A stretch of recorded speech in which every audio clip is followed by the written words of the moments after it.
Hello, Samson here. So, in today's book review, I was reading another interesting book that is by Gary Keller, The One Thing, Just One Thing. So, the best approach to getting everything that you want to get in life is just the one thing that you need to get done at the end of the day. The book is divided into three main parts, and then they are all focusing on different aspects of just the one thing, focusing on one thing. So around the introduction, we're talking about the dominant effect, where the fact that success is not something that is just a one-time thing, but it's sequential. So it is built up within a lot of time. That it takes a lot of time in order to be built and all that. And then the other thing that we're talking about from the introduction is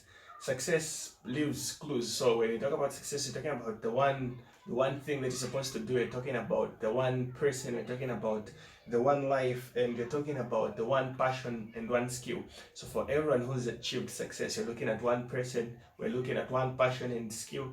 Then we're also looking at the fact that there is this one life that that person literally lived. And then moving on to the first part of the book, where we are discussing the lies which mislead and derail us from achieving the success that we need. So he puts out around 6 lies which derail us from achieving great success that is there. And the first lie, that is everything matters. In the actual sense, if everything mattered, well, according to his argument in the book, is if everything mattered, then we wouldn't literally need to be doing anything at all, because we'll be doing everything.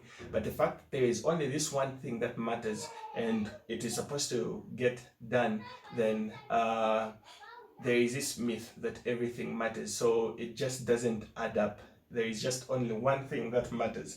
The second thing that he's looking at is the fact that we talk about multitasking. So multitasking is simply running from one task to another without literally focusing on anything. It's possible to work around task, from running from task to task and getting stuff done. But if you want to get your one thing achieved, then you definitely need to have this one thing happening. So the other lie is a disciplined life. It is something that I got an epiphany from looking at the fact that we are always emphasizing on the fact that no, you need to be disciplined, and you need to be disciplined in order to achieve massive success. But the argument is the fact that the discipline that we have is enough to get us massive results and achieve massive success. The problem lies in the fact that we are not managing it well. We're not driving the energy for the discipline that we have to be focused on where it is supposed to be focused. So the discipline that we have is basically enough to get us habits which are going to help us achieve the massive success that we need. And then the other lie is talking about willpower is always on will. So the fact that there is this willpower that we are always talking about, and the myth that where there is a will, there is a way. So there is this thing that is happening, saying, oh, if there is a will, there is definitely going to be a way. But the best way of achieving success is the fact that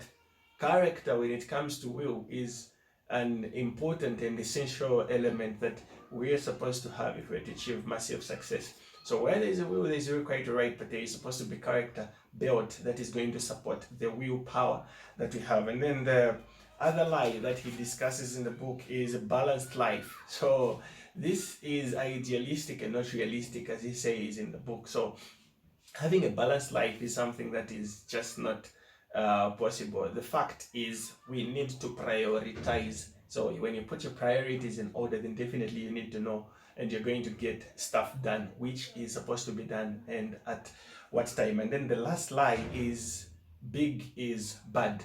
So there is this myth that comes around. They're saying, no, you're supposed to always start small till you grow big. But when you've got the opportunity to grow, to start off big, then the opportunity is supposed to be utilized. So big is not bad. In the second section of the book, the second part actually, we're talking about the truth and the simple path to productivity. So success comes from being appropriate in the moment. That is where it all narrows down to. So be careful how you look at the world, how you perceive the world, because it is like that.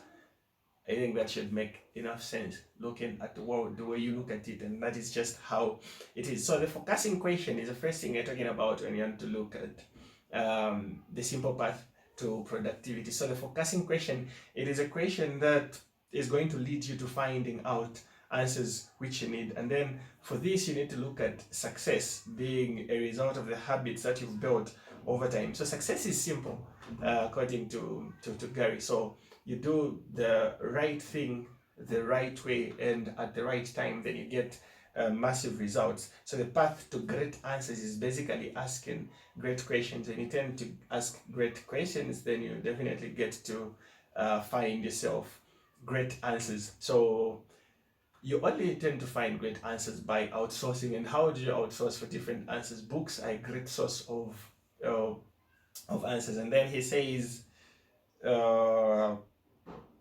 the experience and research of others is the best way to start from if you want to look for great answers. The third part of the book is dealing with extraordinary results and the fact that you're supposed to know the abilities that you have within you. So to achieve extraordinary results, there are three major elements which are required. So the first one is purpose. So our purpose sets our priority. Then our priority is determines rather the productivity of our actions, where they proceed and what they produce. The second thing we're looking at is the fact that you're supposed to have priorities, because you talked about purpose and have priorities. So when purpose has the power to direct what our priorities are going to be, then our priorities now are coming in as a result of the purpose that you have. And then the third thing is productivity. So there is no better word than productivity to describe what you want from what you do, and then results at the end of the day are what literally matter. So purpose, priority, and productivity are the main ingredients that you need in order to scale up. And then we're talking about the three commitments to have. So the first one is commitment to mastery, and then the second commitment is looking at the fact that you're supposed to move from E to P, that is from entrepreneurial to purposeful life. So we all start out as entrepreneurs, but then you need to move to a purposeful life if you want to have a lot of meaning for your life and for whatever you're doing. And then the other thing, the third one, is living a life of accountability. And then the four thieves, which are there, which actually derail us from focusing on the things that we need to do. I think this is the last thing that the book is talking about. So the first one is our inability to say no. So most of the times you tend to think that saying no is us just being reclusive or something like that. But in the actual sense, it is something that is giving us freedom from not having a burden for us to do the things that we are supposed to do. So Jim Rohn, I think in one of his seminars, says something like, do not let your mouth overload your back. So the second thief that is there is the fear of chaos. Whenever you want to scale up, as long as you're just going up in your life, there is always going to be this form of chaos that is going to be built, and we need to get acquainted with it and know how to handle it. The third thief is poor health habits. We've been talking about habits for a long time and talking about health and all that. You need to have a balanced life, which is one of the myths. But you look at your spiritual life, you look at your physical life, and you look at every other aspect that you need to focus on. And then the other aspect, or the fourth thief that is there, is your environment doesn't support your goal. So there is three things to look at when it comes to environment. Look at the people, look at the place, and then look at your one thing. Are the people in your environment supporting the thing that you want to do? Is the place supporting what you want to do in order to scale up? And then is the one thing going to be supported by every other aspect that you have that is affected by your environment? So this is the basic idea behind the one thing. Till we meet in the next segment, I am checking out.